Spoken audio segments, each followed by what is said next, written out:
Le processus, ça va être d'abord de lire le texte, de m'imprégner d'une musicalité, d'une atmosphère. C'est des émotions, des sensations, des impressions qui vont me porter dans mon dessin, des sensations assez physiques. Mes personnages sont souvent en mouvement. On perçoit que c'est un instantané d'une action. Une fois que je me suis bien imprégnée du texte, je vais commencer par chercher le personnage principal. Je vais gribouiller. En général, il vient pas tout seul, le personnage. Il se fait désirer, il se cache un peu. Ça peut durer une journée, 2 journées, voire plus. Et puis je vais me remettre à la table et tout à coup, il va venir. Je vais savoir que c'est lui. Et assez vite, en fait, j'ai besoin de le mettre en situation. Ce qui m'intéresse, c'est beaucoup les personnages. J'ai un peu du mal avec le dessin d'architecture, d'intérieur. Ça me parle plus de travailler la nature. Parce que la nature, elle n'est pas rectiligne, elle est forcément imparfaite. Donc j'essaye toujours de biaiser. Chaque livre, pour moi, est une sorte de terrain d'expérimentation. J'apprécie de me glisser à chaque fois dans une nouvelle expérience, dans un nouveau texte, avec des nouveaux personnages, des nouvelles contraintes de format, de sujet.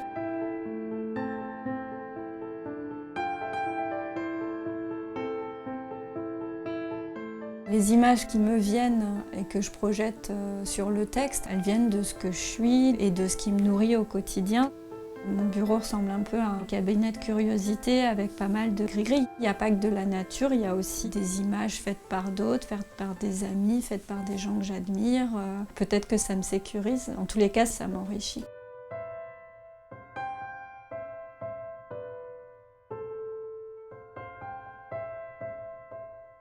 Quand je reçois un texte, j'ai l'impression que c'est un scénario de film et que moi je ne fais que des cuts en fait et des arrêts sur image. Si j'étais réalisateur, je demanderais à mes acteurs comment ils se mettraient. Est-ce que ce serait des plans serrés, des plans éloignés qu'est-ce qui serait plus intéressant pour cette émotion qu'on doit véhiculer, pour la dramaturgie de l'histoire C'est pas forcément des choses qui sont précisées par le texte, c'est à moi de me faire mon petit scénario. Et c'est ça aussi qui est super intéressant, c'est d'avoir cette part de créativité par rapport au texte. Et je pense que ça apporte quelque chose d'ailleurs aux histoires. Je travaille beaucoup à la fois en traditionnel, donc avec mes croquis, mais très vite, en fait, je compose mon image à l'ordinateur. Je vais agrandir des personnages, les faire passer en premier plan, en arrière-plan. Je vais jouer comme ça avec les cadrages. Et l'ordinateur me permet de trouver aussi des choses auxquelles j'ai pas pensé. J'ai des stocks de matières que j'ai scannées, ça peut être des imprimés, des matières de papier, de tissu, et je vais les importer. Je vais créer des accidents. C'est comme un rêve en fait. Un rêve, on a l'impression à la fois que c'est précis, mais en fait il y a plein de trucs qui nous échappent. Et ben moi mes images c'est un petit peu ça. J'ai l'impression qu'elles sont précises et quand j'ai envie de les décrire, elles le sont pas tant que ça.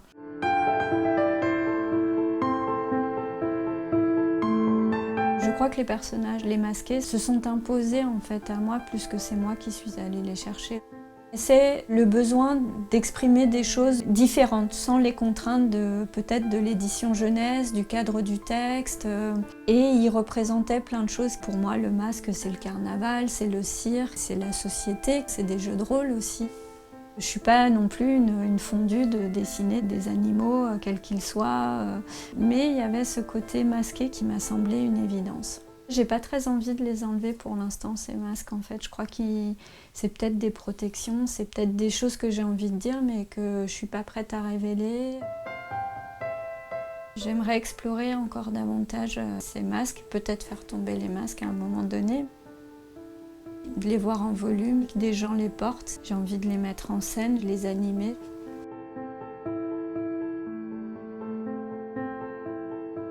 Quand on est un faiseur d'images, on est capable de raconter une histoire rien que par les images. J'ai un rêve aussi, c'est d'avoir du temps pour faire une succession d'images qui se suffisent à elles-mêmes, et qu'il y ait une part de mystère et que chacun s'approprie le mystère et en fasse sien.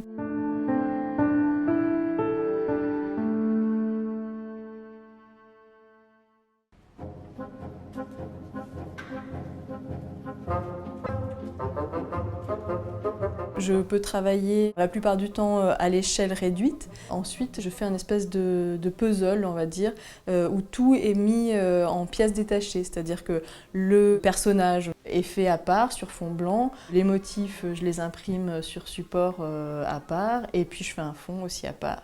Et puis après, je mélange tout en numérisant avec un logiciel de mise en page, ce qui permet après d'imprimer le papier peint.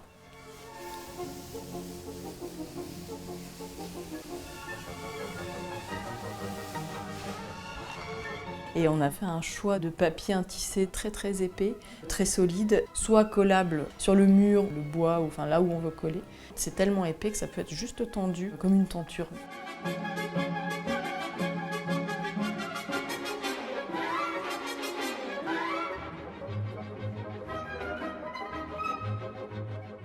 Moi j'appelle ça de l'illustration pour la maison parce que j'étais formée à l'illustration et à l'image narrative. Et j'ai vraiment envie de garder cette idée de narration, de raconter une histoire. Donc d'avoir des personnages auxquels on peut prêter des intentions, une vie en dehors du cadre, de mélanger ça avec du motif.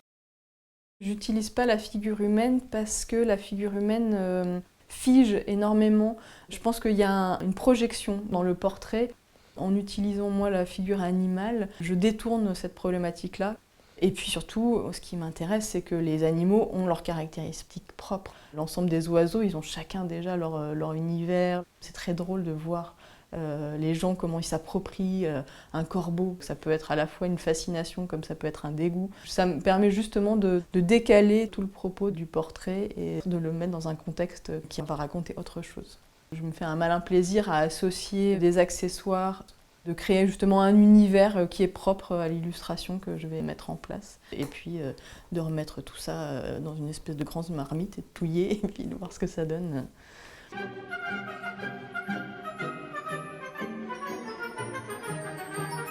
Dans mes inspirations, il y a des univers qui s'entrechoquent. Le domaine du baroque, les peintures flamandes, Bruegel l'Ancien. C'est des peintres qui sont à la frontière de l'illustration parce qu'il y a une histoire à part entière. Enfin, il y a même plusieurs histoires, c'est quasiment de la bande dessinée même.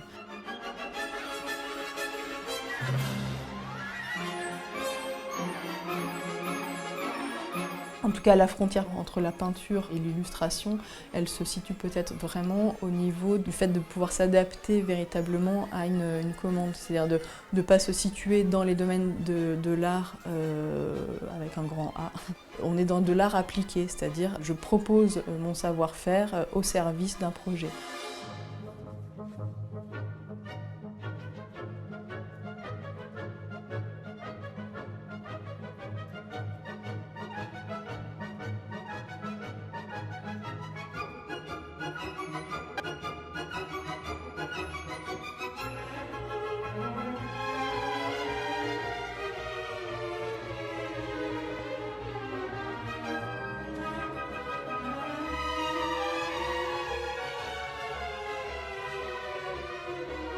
Ce que j'ai vraiment envie de développer de plus en plus, et ce qui est en train de se mettre en place, c'est de travailler des projets sur mesure, de créer, alors peut-être effectivement des choses aussi un peu plus grand format. J'ai envie d'aller sur des panoramiques, recréer complètement un univers, et pourquoi pas pour du spectacle. C'est vraiment la rencontre avec les gens et le fait que ça génère des projets différents qui m'intéressent.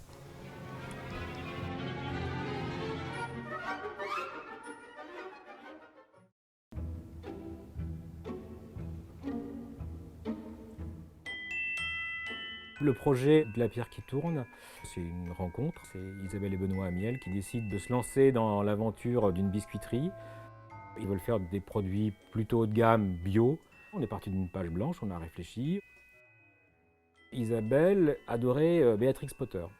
Donc l'univers anglais, des vieilles gravures, voilà. Et on s'est dit, ça c'est une super idée de partir un peu dans cet univers-là pour essayer de créer une histoire. Le fait d'associer un goût avec un animal, avec un caractère, c'est déjà le début de l'histoire en fait. Donc après on peut imaginer plein de choses. Le bélier qui est plutôt fort au niveau chocolat, l'écureuil qui est plutôt axé aux biscuits aux noisettes, la girafe, ça rappelle l'Afrique, des épices, des choses qui ne sont pas forcément des choses qu'on trouve par ici. Le spéculoos, on a pris un porc-épic. parce qu'il y a du gingembre, ça pique un peu. L'idée principale, c'est quand même de créer un univers dans sa globalité. On crée d'abord une grande famille. Et ensuite, on voit, il y a des interactions, il y a des couples qui se forment. On va pouvoir mettre le lapin avec le renard, la girafe avec la gazelle. Ça fait partie toujours de l'histoire qu'on veut raconter. Le style graphique, en tout cas le style aussi des vêtements, effectivement, il y a surtout le côté victorien, un peu Sherlock Holmes, avec des beaux petits costumes en tweed. Il y a aussi parfois l'effet un peu vache qui rit, où par exemple le bélier va porter des sacs de la pierre qui tourne, c'est le petit clin d'œil. Voilà, il y a toujours un petit objet qui peut amener quelque chose.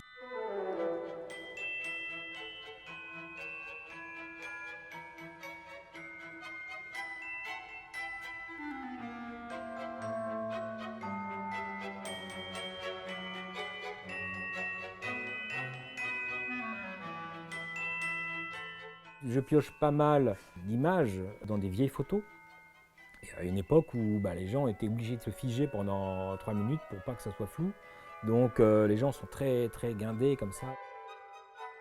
Ce qui est amusant, c'est que certains clients maintenant n'achètent plus forcément le biscuit grâce au nom. Ils l'appellent directement du nom de la girafe orange ou le bélier marron. Il y a quand même pas mal de gens qui s'amusent à collectionner les étiquettes. Ça me fait plaisir, c'est toujours agréable. L'ordinateur, il est indispensable, mais il y a vraiment besoin d'utiliser les techniques d'autrefois, crayon, papier, croquis. J'ai d'ailleurs un meilleur plaisir à dessiner à la main avec des crayons qu'avec un stylet. Même si je m'en sers pour colorier les animaux, il n'y a pas de souci. Et je trouve que quand même le petit grain sur le papier, le petit défaut, sur la petite marque de crayon qui dépasse, la petite tache, ce côté fait main, pour moi il est important. Il rappelle quelque part un peu la fabrication des biscuits qui sont eux aussi, c'est pas de l'industriel, c'est de l'artisanal.